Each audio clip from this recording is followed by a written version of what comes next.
the Green Beret's daughter. The late afternoon sun bore down on the quiet streets of Elmswood, a small town tucked beside a military base in Virginia.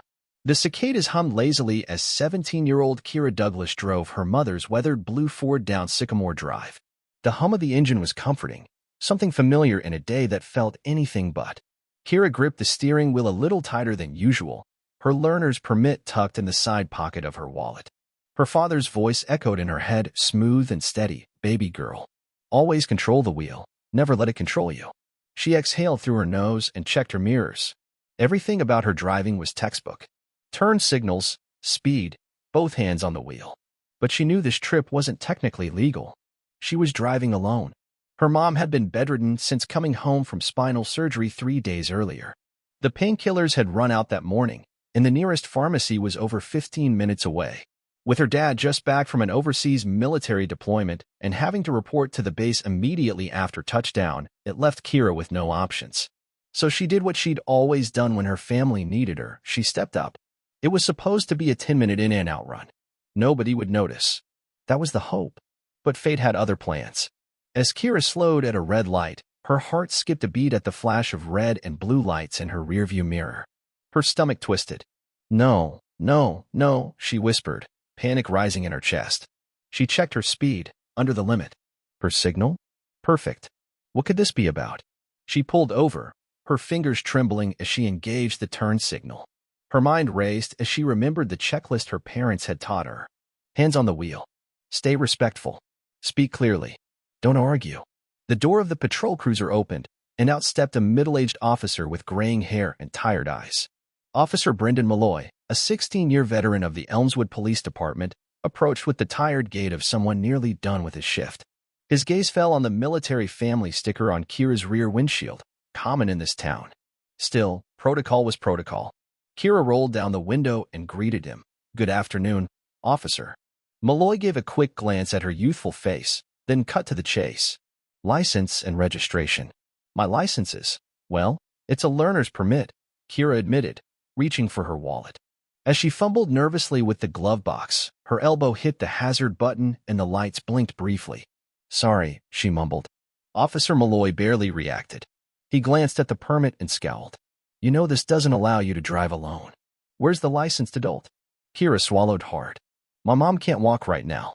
She had surgery. I needed to get her medication. There's nobody else." Malloy sighed and flashed his light around the car, then circled to the rear. "Your taillight's out too," he called. When he returned, his face had hardened. "Step out of the car, please." Kira's heart sank. "Am I in trouble? You're operating a vehicle illegally and with a defect. So yes, you're in trouble." Her legs shook as she stepped onto the pavement. "My dad, he's just back from a deployment. He'll vouch for me. He understands. He's in Special Forces." Malloy scoffed and let out a dry laugh. "Sure he is. Everybody's dad is in Special Forces when they're in trouble." The words cut deeper than expected.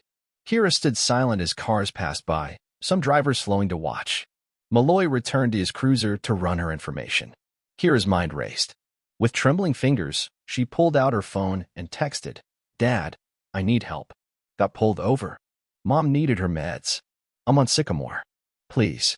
Inside her pocket, the phone felt like a lifeline. The minutes dragged. Malloy emerged from the cruiser with an electronic ticketing device in hand. "You know driving without proper supervision is illegal," he said as he started typing. "This taillight? Get it fixed. But right now, I need you to sign this." Before she could answer, her phone buzzed. A text from her dad. "On my way. Don't sign anything." "Can I check my phone?" she asked. Malloy waved a hand. "Fine. Make it quick." Kira read the message. Relief flooded her system. "I'd like to wait before signing," she said, her voice more solid now. Malloy frowned. "You've got 10 minutes before I call a tow." Those 10 minutes felt eternal. Kira tried to look calm as Malloy paced and radioed his dispatch. She watched the road, praying for that familiar black SUV. Then she heard it, the low, throaty growl of an engine. She turned her head. There he was. Master Sergeant Desmond Douglas had just finished putting on his formal Green Beret uniform when the message came in. He hadn't even sipped the coffee he poured. His daughter was in distress, and nothing else mattered.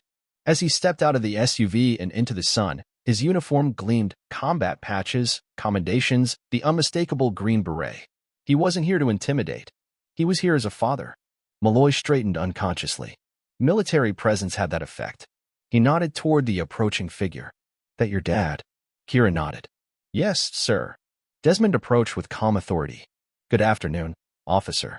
I understand you pulled over my daughter. Malloy shifted his stance, suddenly less sure. I didn't realize. You couldn't have known, Desmond said, his voice even but firm. Mind if I ask what happened? Kira quickly explained again about the medicine, about her mom, about the tail light. Desmond turned to Malloy. My wife's on strict bed rest. We had no one else. My daughter was trying to help. Malloy cleared his throat, trying to regain professional composure. She was driving unaccompanied. That's against the law. And the light. I understand the law, Desmond said. But I also understand discretion. It's been a long time since I asked for a favor, officer. But I'm asking you now. He handed over his ID. Malloy studied it. Special Forces, he muttered. 5th Group. Real deal. Desmond nodded. Just back from a 14-month tour. Kira stood straighter. Malloy looked between the two, remembering how he'd laughed earlier. She said that, he murmured. I didn't believe her. I assumed. I know, Desmond said. It happens. But assumptions hurt. There was a long pause before Malloy spoke again. You said your wife's recovering from surgery? Desmond nodded. Can't move much. This medicine helps her avoid unbearable pain. Malloy rubbed the back of his neck. I've got a daughter around her age. She looks after her mom when I'm on late shifts. They stood under a tree now, away from traffic. The heat of the moment was cooling. Look, Malloy said, I'll write a warning for the tail light. Get it fixed within 48 hours. And next time, please don't let her drive alone. I appreciate your discretion, Desmond said sincerely. As the two men shook hands, something passed between them, shared experience, mutual service, and newfound respect. They talked briefly about deployments, families, and how easily people can be misjudged. Malloy even offered a contact card for the department's community aid program, volunteer drivers for medical transport. Kira finally exhaled. Later, on the drive home, she asked, Dad, how'd you do that? Get him to see us? Desmond smiled gently. Sometimes you don't have to change the world. You just have to show up fully, as yourself.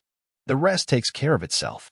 That night, as Kira helped her mom take the long-overdue medication, and her father quietly fixed the tail light under the porch light, she thought back on what had changed, and what hadn't. She realized something important.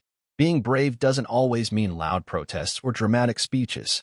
Sometimes, it's standing tall when someone doubts you, or speaking the truth when it's inconvenient, or showing up in uniform,